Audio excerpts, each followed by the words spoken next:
So my story can be told through my relationship with my grandma. The story of my life, the story of my relationship with my neighborhood, the story that really explains how I became to be a servant leader in the capacity that I am today.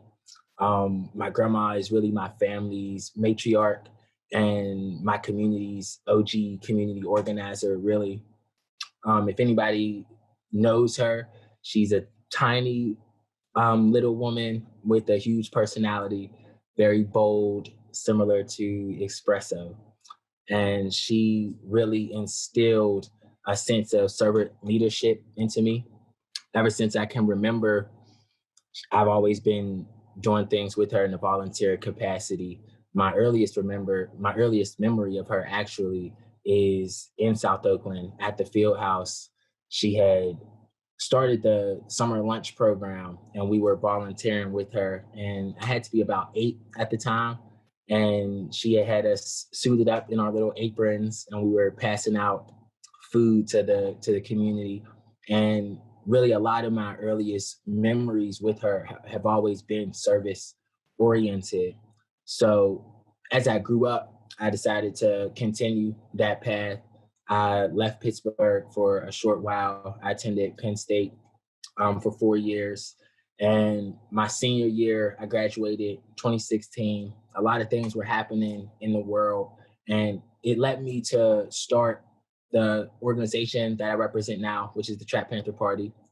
And we are a community arts activism organization that dedicates our time to serving inner city youth and providing them with resources and art education programming that supplements their day-to-day activities. So I was up at Penn State starting Trap Panther Party, and I had a dilemma. I was at Penn State and I was ready to go. I was packing up my room and I had to decide whether or not I was moving back to Pittsburgh or if I would go with a lot of my friends, my colleagues, my classmates to Philadelphia. Both areas I realized I could do a lot of work in, but ultimately the decision came down to me reasoning that if I went to Philadelphia and did all of this work on behalf of the inner city youth there for their youth, who would come back to Pittsburgh and do that same thing on behalf of my community and the youth that are growing up now in the same spaces and environments that I grew up in.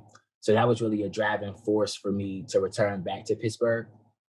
And once I did return back to Pittsburgh, I had got a job. I was selling Comcast door to door. Wasn't great, but then again, my grandma was there, and she picked right back up where we had left, getting me involved. She tells me what to do, but I never have a problem doing it. So it always seems like she's telling me what to do, but it's definitely something that I enjoy doing. So I came back from Penn State and immediately started getting involved in the neighborhood, assisting her doing things that she was getting too old to do in the community. And that really kind of positioned me in a way to really realize that this is the work that I wanted to be doing.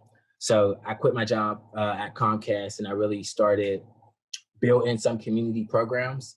And my grandma, she's just a woman of many wonders. She introduced me to her neighbors at the time who were actually working at Carnegie Mellon University to talk about potential collaborations, bridging creative work with community work. And that's a lot of the things that they do at the Create Lab, which is where I'm at now currently. So I quit my job, started doing programs, and then I had got hired at the Create Lab um, through my grandma's connection. And now, fast forward all that time, I'm working in the community. I'm the president of the South Oakland Neighborhood Group, which is the organization that my grandma has been a huge supporter of for so many years, and running community programs in the neighborhood now, really carrying on that legacy that she started and really helped perpetuate throughout our family.